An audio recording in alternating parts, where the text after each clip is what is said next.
first thing on goal setting, and this is not the most fun, because a lot of times we have no idea where we are. We don't know how much money we've made. We don't know how many deals we've closed. We don't know how much money we've spent. And I'm on the annual business plan right now, and it's the recap of last year. So it's number 4. We don't know what our current business expenses are, what our personal expenses are. How many things do we have that are on auto pay or just coming out every single month that we don't even realize?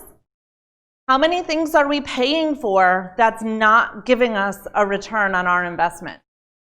I talk to people all the time, especially real estate agents, that might spend $3,000 a month on something to bring them leads. They fall into that trap of, well, no, it's nurture. I got to nurture these leads and you know what I mean? But here's the thing.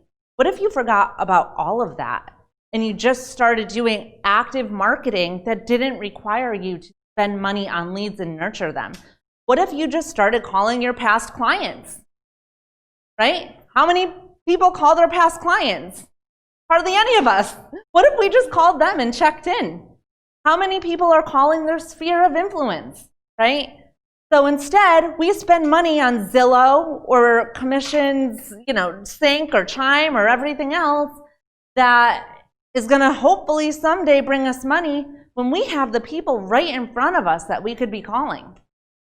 So I want you to think about how much money you need to make to cover your business and personal expenses, and remember your why. I want you to think about how much money you need to make to cover your personal, your business expenses, and your why. So if that means that you want to buy 1 property a year, part of my why, for the next 10 years, how much money do you have to set aside? Let's just say you want to buy investment properties, right? And you want to have 10 investment properties in the next 10 years. How much money do you have to set aside every single month to be able to do that?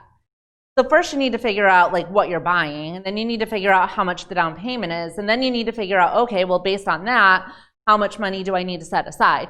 So figure out what your why is. Maybe it's a cruise to Greece, right? Figure out what the cost is, and then you can figure out what you need to set aside.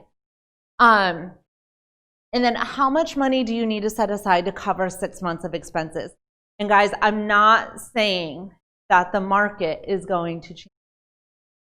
But what I am saying is that in 2007, I never in a million years in January of 2007 thought that after seeing properties and flipping contracts and wholesaling and all of this stuff and the market's going up, up, up, up, up, never in a million years did I think the market would turn like that.